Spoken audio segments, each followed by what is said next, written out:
Señor, bendito Dios, venimos ante ti, Señor, humillados, reconociendo que tú eres Dios, Señor, y nosotros somos solamente tu creación, Señor. Reconocemos que somos mortales, Señor, que algún día vamos a morir. Reconocemos, Señor, que tú eres nuestro hacedor y tú eres el Dios, Señor, que ha creado todo. Y ante ti, Señor, venimos en esta mañana, Señor, pidiendo por dirección, Señor, a través de tu palabra, para que, Señor, tú puedas ser, Señor, quien se lleve la gloria en esta mañana, Señor. Y pido, Señor, que me ayudes a poder, Señor, exponer tu palabra fielmente, Señor, y que yo no añade, Señor, mis pensamientos o mis ideas, Señor, a tu palabra, porque tu palabra es suficiente. Tu palabra, Señor, es la máxima autoridad, Señor, para nuestras vidas. Y venimos, Señor, sedientos de ese alimento espiritual, Señor, que tú nos has dejado para tus hijos. Oh, Señor, y pido que en esta hora, Señor, seas tú hablando a toda persona que esté aquí en este lugar, Señor, a los que nos visitan también, Señor, que hoy en este día puedan escuchar tu evangelio y puedan, Señor, ver que tú eres un Dios, Señor, que es real a través de la palabra. Porque muchos buscan, Señor, nuevas revelaciones, muchos buscan, Señor, sueños, muchos buscan, Señor, a otros hombres que les hablen a través de profecías, Señor, nuevas. Pero tu palabra, Señor, es lo más importante y lo único que necesitamos, Señor, para conocerte. Oh, Señor, que seas tú exaltado, Señor, en esta hora y te lleves tú la gloria y la honra, porque solamente tú eres digno. Oh, Cristo, tú eres digno, Señor, porque tú eres el autor y consumador de nuestra fe. Tú, Cristo, eres el que murió en la cruz del Calvario por pecadores, Señor. Y por eso estamos aquí en esta hora, en este lugar. Oh, Señor, bendice la lectura de tu palabra, Señor, y obra en los corazones de cada oyente en esta hora. Señor, te pedimos esto en Cristo Jesús. Amén. ¿Me puedes dar la hoja, amor? Vamos a ir a Filipenses, no sé si ya lo tengan. Es una carta que el apóstol Pablo escribió a unos hermanos, a unos creyentes. Pero en esta mañana estaremos comenzando con el estudio secuencial de la carta a los Filipenses. Estaremos leyendo y aprendiendo desde el capítulo 1, versículo 1 al 7. Y yo estaré tomando esto como modo de introducción. Filipenses capítulo 1, versículo 1 dice lo siguiente: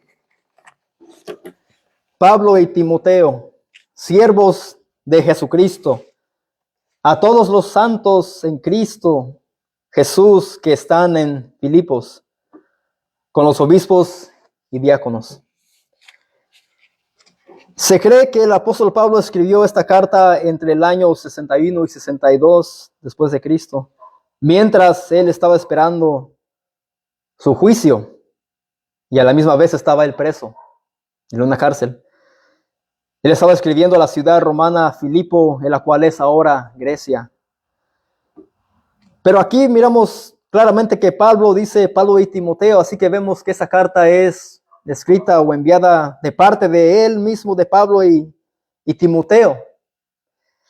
Dice el siervos de Jesucristo. Aquí vemos que cuando él dice siervos de Jesucristo, él no está apelando a su autoridad apostólica, sino más bien él subraya que Timoteo es su colaborador o su compañero de milicia, que es su compañero en el evangelio. Aquí no estamos mirando que el apóstol Pablo se cree más que Timoteo, sino él dice que son compañeros. En el griego, esto significa el que trabaja junto con otros para lograr una meta común. Eso es lo que significa. Y ahora, ¿cuál era la meta principal de estos dos hombres? ¿Cuál sería la razón por la cual ellos andaban juntos? ¿En qué trabajaban? Ellos andaban juntos y unidos en la predicación del Evangelio de Jesucristo y en el pastorear a los cristianos. Eso era su meta de ellos. Ellos a esto se dedicaban, el pastorear y el predicar el Evangelio de Jesucristo. Y siervos por la razón que ellos obedecieron a Cristo. En otras cartas paulinas, el apóstol Pablo se identifica como apartado para el Evangelio de Dios. Y cuando él dice aquí a todos los santos en Cristo, ¿por qué dirás santos? Y aquí no estoy yo para apuntar dedos a nadie, no quiero hablar de nadie, pero casi muchas de las veces cuando escuchamos la palabra santos, ¿qué se nos viene a la mente? ¿Qué se nos viene a la mente cuando escuchamos santos? Puede ser la religión católica, tiene sus santos, sus imágenes y les piden a ellos. Pero aquí vemos claramente que el apóstol Pablo les está escribiendo a personas que pueden leer y pueden escuchar. Porque claramente dice a todos los santos en Cristo Jesús que están en Filipos con los obispos y diáconos. ¿Acaso la carta era para los santos como los de la religión católica romana? No, por supuesto que no. La palabra hebrea para santo es Kadash, que significa ser santificado, consagrado y dedicado, o sea, estar separado del mundo y de las cosas mundanas. Eso es lo que significa santo. Y en el griego, como dije, en el hebreo, perdón, es la palabra Kadash. Y significa santificado, consagrado, dedicado, o sea, estar separados del mundo o de las cosas mundanas. En Romanos 1:2, Pablo se dice ser un santo o apartado. Dice de esta manera, Pablo, siervo de Jesucristo, llamado a ser apóstol, apartado para el evangelio de Dios. Dice el 2, que él había prometido antes por sus profetas en las Santas Escrituras. Aquí vemos que cuando Pablo, antes era el que perseguía a los cristianos. Él mataba a los cristianos, los encarcelaba, porque él odiaba a los cristianos. Pero cuando Cristo se le reveló a él y vino a su vida y le hizo ver que era un hombre malo, dice que Dios lo apartó. ¿Para qué? Para predicar el evangelio. Eso lo hemos leído muchas veces, está en el libro de Hechos, capítulo 9, donde le dice Dios, Jesucristo, a Ananías, le dice claramente, ve porque instrumento escogido me es este, para llevar el evangelio a los gentiles. Y ese fue el propósito por el cual Dios salvó a Pablo, para que él fuera apartado para predicar el evangelio de Jesucristo. En Filemón 1:1, él se dice ser un prisionero de Jesucristo. Un prisionero, se llama ser él. Soy prisionero de Cristo. Ahora bien, ¿a quién iba dirigida esta carta? La carta iba dirigida a los creyentes, a los cristianos de Filipo, de esta iglesia. Era una iglesia que Pablo había fundado. Era una misión, incluyendo a los obispos y diáconos. Ahí vemos claramente en el versículo 1. Dice a los santos en Cristo Jesús que están en Filipos con los obispos y diáconos. Ahí vemos eso. Los obispos eran los ancianos y eran los supervisores espirituales de la iglesia.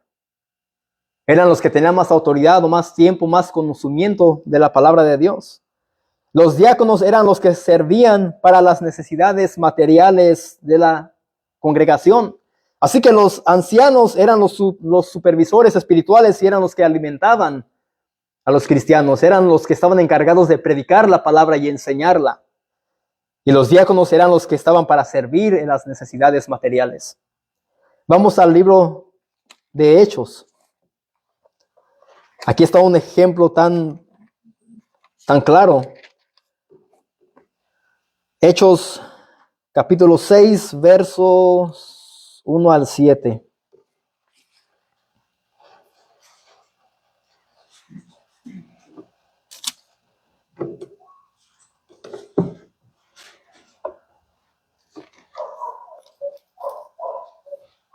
Aquí está hablando de la elección de 7 diáconos. Cuando primero comienza la iglesia primitiva, después de que Pedro y los discípulos predican el evangelio y muchos son convertidos, aquí está algo sorprendente. Dice en el versículo 1 en Hechos 6, en aquellos días como creciera el número de los discípulos, ahí estamos mirando que crecían los discípulos de Jesucristo. Las personas creían y ellos iban aumentando en números. Dice, hubo murmuración de los griegos contra los hebreos, de que las viudas de aquellos eran desatendidas en la distribución diaria. Aquí vemos que se levantó, ¿qué? Murmuración de parte de quién? De los griegos contra los hebreos. ¿Por qué? Porque dice que las viudas de los griegos estaban siendo mal desatendidas por parte de los hebreos. Entonces tal vez dirían ellos, estas viudas, ¿por qué no les sirven al igual que las viudas hebreas? ¿Qué está pasando aquí? ¿Por qué no son al igual al servicio? Entonces esto trajo problemas y esto causó murmuración. Y sigue diciendo el 2, entonces los 12 convocaron a la multitud de los discípulos. Aquí vemos que está diciendo que los 12 apóstoles convocaron a la multitud de los discípulos. Y dijeron, no es justo que nosotros dejemos la palabra de Dios para servir a las mesas. Aquí estamos mirando claramente que dijeron los 12 discípulos, no es justo, no está bien que nosotros, los ancianos, los apóstoles, dejemos nosotros de predicar la palabra para servir a las mesas. Así que en una iglesia, en una congregación, los ancianos tienen más responsabilidades que otros. ¿Por qué? Porque ellos tienen que estudiar para predicar la palabra. Y aquí vemos que ellos dicen claramente, no es justo que nosotros dejemos la palabra de Dios para servir a las mesas. Dice el versículo 3, buscad pues, hermanos, de entre vosotros a 7 varones de buen testimonio, llenos del Espíritu Santo y de sabiduría, a quienes encarguemos de este trabajo. Ellos aquí dieron una orden y dijeron a los discípulos, busquen de entre medio de ustedes a 7 varones que puedan servir a las mesas. ¿Por qué? Porque no era justo que ellos dejaran la palabra de Dios para servir a las mesas. No es que ellos tuvieran más o se creían más que los demás, sino que ellos sabían que ellos tenían que prepararse para la palabra, con la palabra. Y dice que en medio de esa búsqueda de esos hombres para que sirvan a las mesas, dice que sean llenos del Espíritu Santo y de sabiduría, a quienes encarguemos de este trabajo. Así que habían requisitos aún para servir a las mesas. Ellos tomaban esto muy en serio, porque ellos querían dejar que parara la murmuración y los problemas que estaban pasando en medio de ellos. Dice el versículo 4, y nosotros persistiremos en la oración y en el ministerio de la palabra. Aquí vemos que los apóstoles dijeron que ellos van a permanecer ¿en qué? En la oración. ¿Y en qué más? En el ministerio de la palabra. Dice el versículo 5, agradó la propuesta a toda la multitud, todos estuvieron de acuerdo. Y eligieron a Esteban, varón lleno de fe y del Espíritu Santo, a Felipe, a Prócoro, a Nicanor, a Timón, a Parmenas y a Nicolás, prosélito de Antioquía, a los cuales presentaron ante los apóstoles, quienes orando les impusieron las manos, y crecía la palabra del Señor, y el número de los discípulos se multiplicaba grandemente en Jerusalén. También muchos de los sacerdotes obedecían a la fe. Así vemos vemos claramente que los ancianos y los diáconos tienen trabajos diferentes. Y de eso está hablando aquí el apóstol Pablo. En Filipenses, regresemos ahí.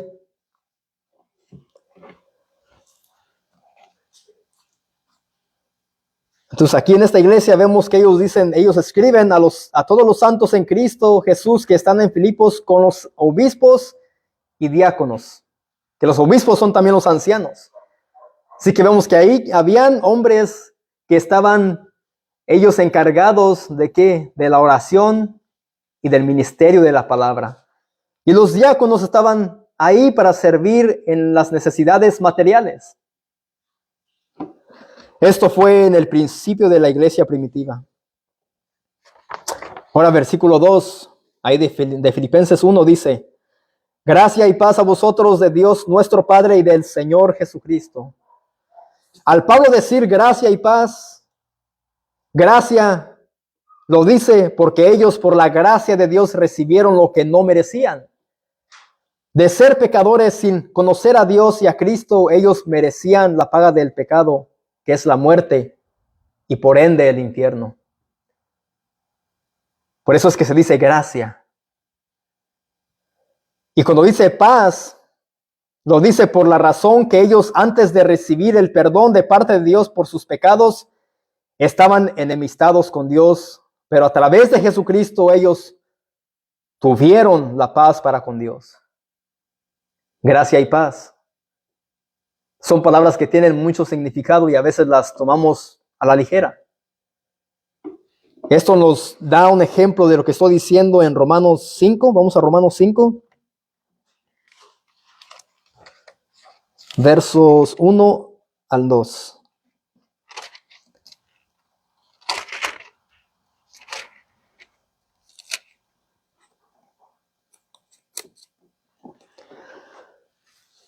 Dice: justificados pues por la fe tenemos paz para con Dios por medio de nuestro Señor Jesucristo. Ahí está, primeramente dice justificados pues, ¿por qué? Por la fe. Dice, ahora tenemos paz para con Dios por medio de nuestro Señor Jesucristo. El 2, por quien también tenemos entrada por la fe a esta gracia, en la cual estamos firmes y nos gloriamos en la esperanza de la gloria de Dios. Ahí vemos las dos palabras. Versículo 1 dice, tenemos paz para con Dios. Versículo 2 dice, por quien también tenemos entrada por la fe a esta gracia en la cual estamos firmes. La gracia, eso es cuando Dios hace algo extraordinario en una persona que es pecadora. Él le da gracia cuando él se arrepiente de sus pecados y cree en Jesucristo para perdón de sus pecados. Y por eso es que él dice gracia y paz. Regresamos a Filipenses. Versículo 2, gracia y paz a vosotros de Dios nuestro Padre y del Señor Jesucristo. Ahora dan el saludo a ellos de parte de Dios, pero no solo un Dios cualquiera, sino que dice en nuestro Padre. Ahí vemos claramente que dice de Dios nuestro Padre. Dios es el Padre de esos creyentes. Versículo 3. Dice Pablo, doy gracias a mi Dios siempre que me acuerdo de vosotros.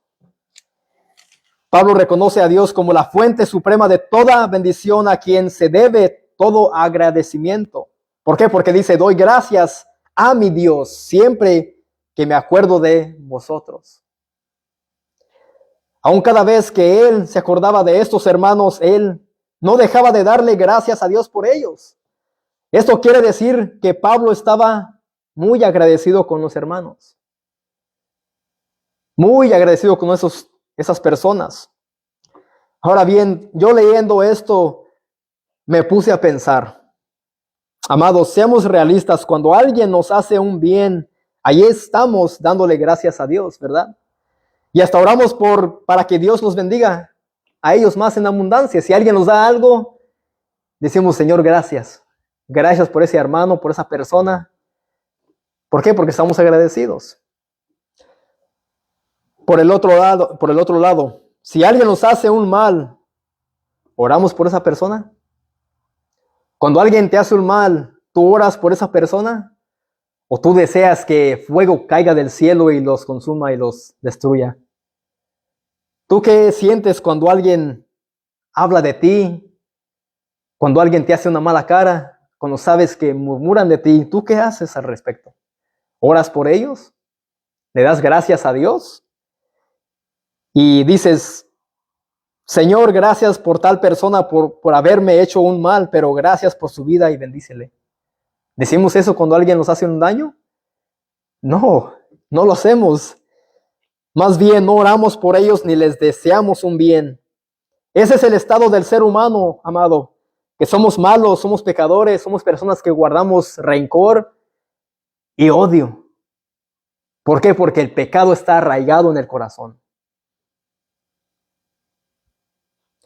Pero ¿qué nos manda a hacer Jesús? Vamos a Mateo 5.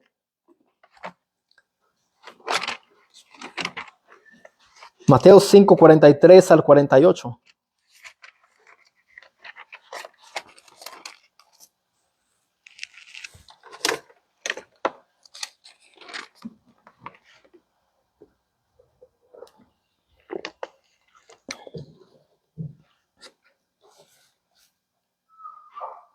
Dice de esta manera. Oíste que fue dicho, amarás a tu prójimo y aborrecerás a tu enemigo. Pero yo os digo, amad a vuestros enemigos. Ahí está diciendo Jesús. ¿Qué dice él? Amad a vuestros enemigos. Bendecid a los que os maldicen. Dice él, bendice a ese que te maldice. Bendice a aquel que habla de ti. Bendice a aquel que habla calamidades de ti, que no son verdades. ¿Y qué dice? ¿Qué sigue diciendo? Haced bien a los que os aborrecen. Si tú sabes que tú a alguien le caes mal, hazle bien, es lo que dice Jesús. Y orad por los que os ultrujan y os persiguen. Aquí está hablando Jesucristo a sus discípulos. ¿Por qué? Porque Él los estaba preparando para el ministerio del Evangelio. Y Él está dando órdenes a estos hombres de cómo es que ellos deben de comportarse al momento de ser perseguidos. Ahora, tú y yo no somos perseguidos por causa de Cristo. Tú y yo, como dije, hablan de nosotros. Eso es lo poco que nos pueden hacer. Dice, orad por los que os ultrujan y os persiguen. Dice el 45, para que seáis hijos de vuestro Padre que está en los cielos, que hace salir su sol sobre malos y buenos y que hace llover sobre justos e injustos. Dice el 46, porque si amáis a los que os aman, ¿qué recompensa tendréis? Es fácil amar al que te ama. Es fácil hacerle bien al que te hace bien. Es muy fácil abrazar a aquel que te abraza. Y luego sigue diciendo, ¿no hacen también lo mismo los publicanos? ¿Acaso no hacen también lo mismo los de afuera? Los que no conocen de Dios. Dice el 47, y si saludáis a vuestros hermanos solamente, ¿qué hacéis de más? ¿No hacen también así los gentiles? Sed pues vosotros perfectos como nuestro Padre que está en los cielos es perfecto. Ahí vemos, y yo creo que el apóstol Pablo, él creía en estos mandamientos del Señor.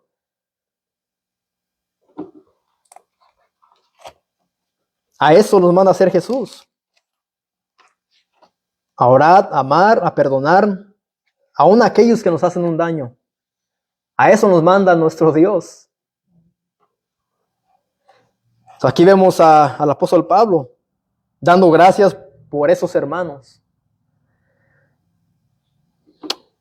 Regresemos a Filipenses.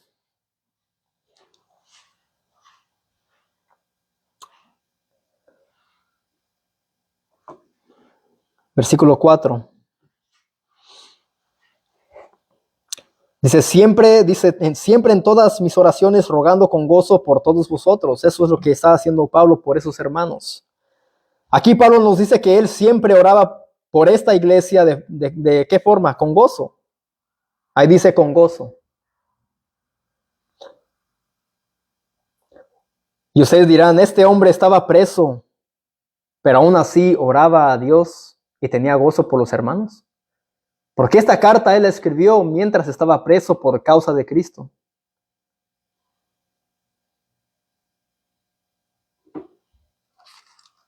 Él así oraba. Este fue el propósito por el cual Pablo escribió la carta, con el fin de animar a los hermanos a permanecer en el gozo del Señor a pesar del sufrimiento. Y la palabra gozo se menciona 10 veces en esta carta. Se menciona 10 veces en esta carta es la palabra gozo. Amados, el gozo caracteriza la vida de los creyentes a pesar del mal que estén pasando. Pablo, encarcelado sin haber hecho ningún mal, era inocente, orando siendo un prisionero por causa de Cristo y rogando a Dios por los hermanos que también estaban sufriendo con gozo. Ese es el propósito de la carta, que Pablo los anima a seguir teniendo gozo, de estar alegres aún en medio del sufrimiento. Y yo también creo que Pablo comprendió muy bien lo que Jesús dijo en Juan 15. Vamos a Juan 15. Juan 15, 8 al 11.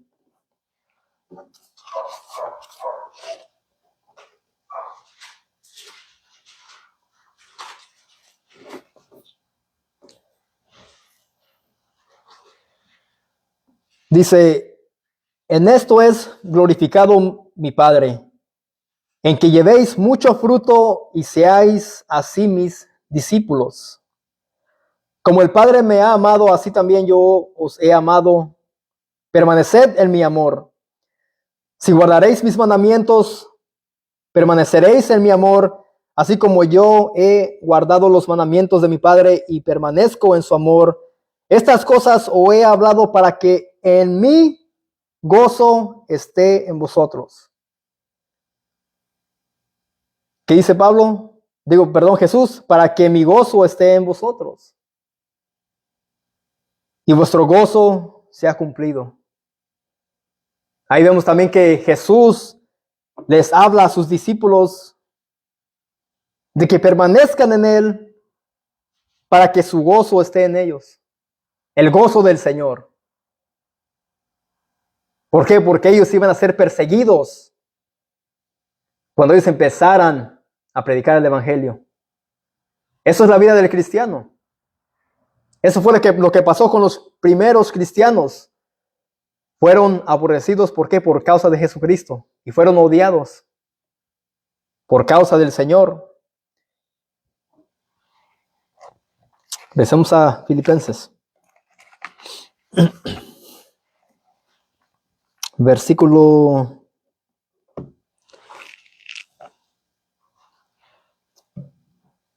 4 y 5.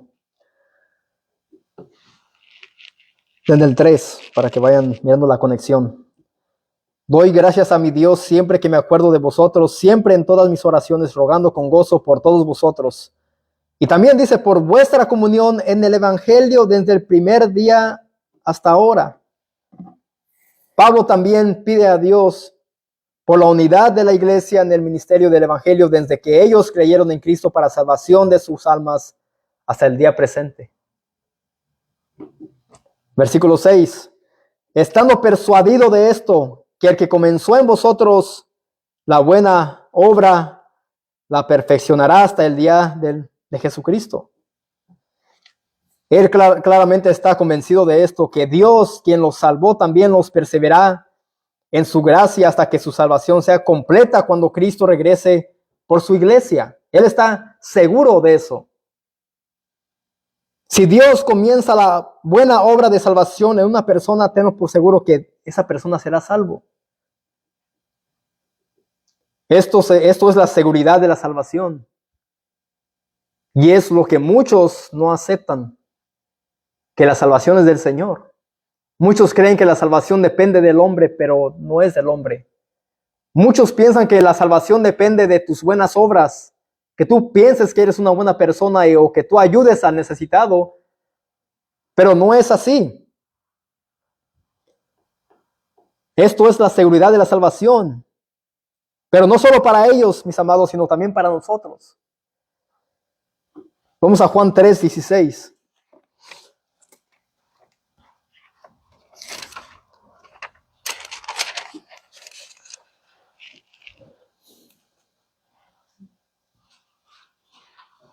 Esos creyentes claramente habían creído en Jesucristo y Pablo bien sabía que eran creyentes genuinos. Juan 3:16 dice, porque de tal manera amó Dios al mundo que ha dado a su Hijo unigénito para que todo aquel que en él cree no se pierda, mas tenga vida eterna. De tal manera amó Dios al mundo que dio a quien, a su Hijo amado, para que todo aquel que en él cree no se pierda, mas tenga vida eterna. ¿Qué dice 17? Porque no envió Dios al Hijo al mundo para condenar al mundo, sino para que el mundo sea salvo por él. ¿Por qué dice que Cristo no vino a condenar? Porque ya el ser humano ya está bajo condenación. El ser humano ya nace con el pecado original que engendró de Adán. Desde que Adán pecó en el huerto de Edén y desobedeció lo que Dios había mandado, Dios le dijo, ciertamente vas a morir porque tú me has desobedecido. Y por cuanto el pecado entró por ese hombre Adán, entró la muerte a todos nosotros. Así que Cristo, el Hijo de Dios, el Cordero de Dios, vino a salvar, no para condenar, porque el ser humano ya está bajo condenación. Y sigue diciendo ahí el 18 de Juan 3. El que en él cree no es condenado, pero el que no cree ya ha sido condenado. Vemos claramente que la palabra es clara y dice que aquel que cree en Jesucristo como Señor y Salvador ya no es condenado. Dice, pero el que no cree ya ha sido condenado. ¿Por qué? Porque no ha creído en el nombre del unigénito Hijo de Dios. Y dice el 19, y esa es la condenación, que la luz vino al mundo y los hombres amaron más las tinieblas que la luz, porque sus obras eran malas. Esta es la condenación, dice Juan, que la luz vino al mundo. ¿Cuál luz? Que Jesús vino al mundo. Dice, pero los hombres amaron más las tinieblas, amaron más su maldad, amaron más su pecado, que a la luz, que a Jesús. El ser humano ama la maldad.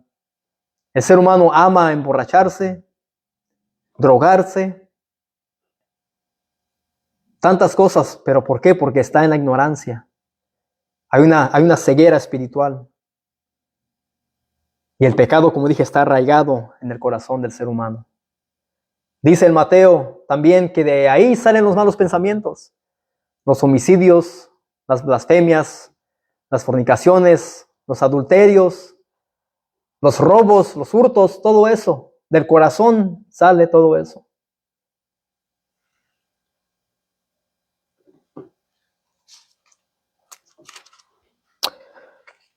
Regresemos a Filipenses.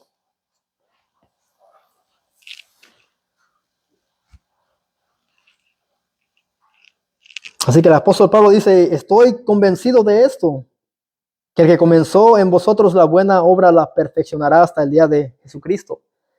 Él sabe bien que si Dios comienza una buena obra de salvación en una persona, en un pecador, dice que Dios la va a perfeccionar hasta el día que Jesucristo regrese. Y esto derrumba el pensamiento de que la salvación se pierde. Versículo 7, nuestro último versículo de este día. Como me es justo sentir esto de todos vosotros, por cuanto os tengo en el corazón y en mis prisiones, y en la defensa y la confirmación del evangelio, todos vosotros sois participantes conmigo de la gracia, dice el apóstol Pablo. Pablo expresa su gran afecto por los santos en Filipos, y él aclara una cosa, que ellos se mantienen una comunión en sus prisiones como en la defensa del evangelio y de la gracia. Él expresa esto de esos santos del Señor. Los santos son personas vivas. creyentes, apartados para Dios, que ya no se mezclan con las cosas del mundo. Eso es ser santo. Porque Jesucristo dijo, sed santo como yo soy santo. Eso les dijo a sus discípulos. Eso nos manda el Señor a hacer nosotros, ser apartados del mundo para mí. Vivan para mí. Vivan para mi gloria. Para concluir, Pablo, al igual que nuestro Señor Jesucristo, oraron primeramente por los demás antes de orar por ellos mismos. Juan 17.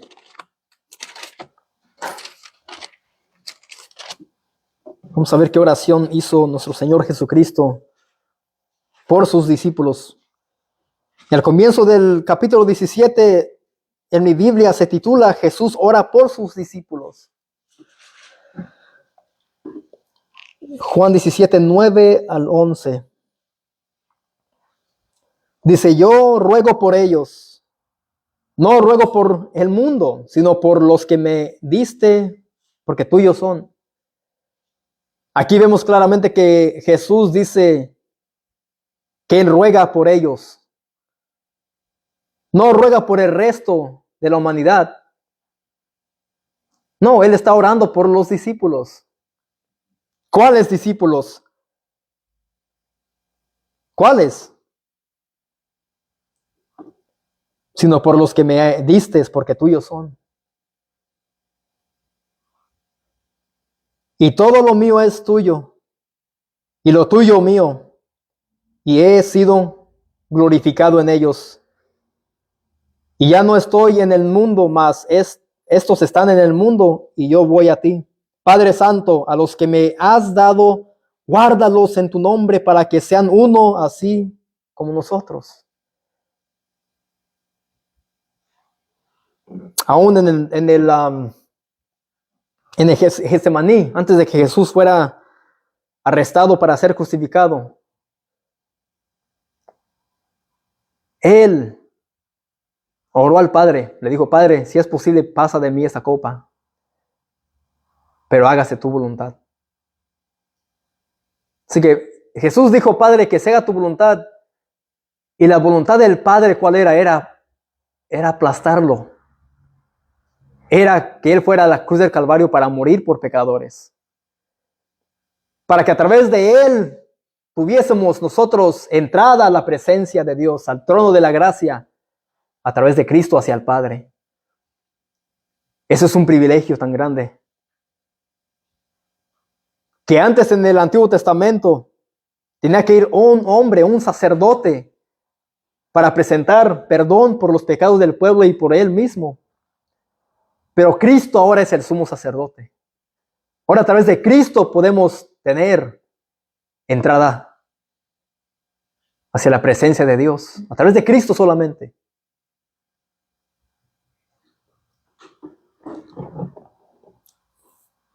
Esta carta habla bastante sobre el gozo, que en inglés es la palabra joy. Y un hombre dijo lo siguiente. Él dijo que la J representa a Jesús. La O representa a otros. Y la Y representa a yo. Esto significa que debemos nosotros como creyentes poner siempre en primer lugar a Jesucristo, después a otros o al prójimo, y por último a nosotros mismos, al yo. Eso es joy. Jesus, others, and you. Porque el Evangelio derrumba el sentimiento egoísta. Cristo dio su vida en rescate por muchos. Cristo bien sabía que el ser humano no podía salvarse, así que Él dio su vida y Él murió siendo crucificado en la cruz del Calvario por pecadores. Y Jesucristo nos enseña, aún Pablo también, a no ser egoístas. Que dejemos eso a un lado. Así que en esto consiste el gozo o el joy, en que dejemos el egoísmo al lado y consideremos primeramente a los demás. porque el ser humano se ama a sí mismo. Así que aquí vemos lo que Pablo está aquí, nos enseña. Él nos enseña a orar, dar gracias a Dios por otras personas, a permanecer en qué, en gozo.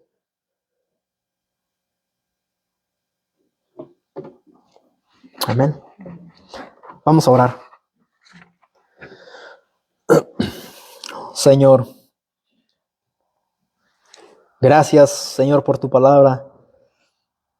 Permite, Señor, que nos llevemos esta palabra en nuestros corazones, Señor, y no la desechemos para nada, Señor.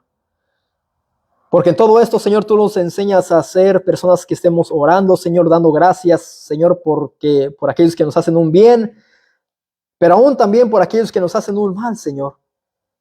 Porque aún tú, Señor Jesucristo, oró al Padre y dijo, Padre, perdónalos porque no saben lo que hacen. Ese es el modelo de la oración.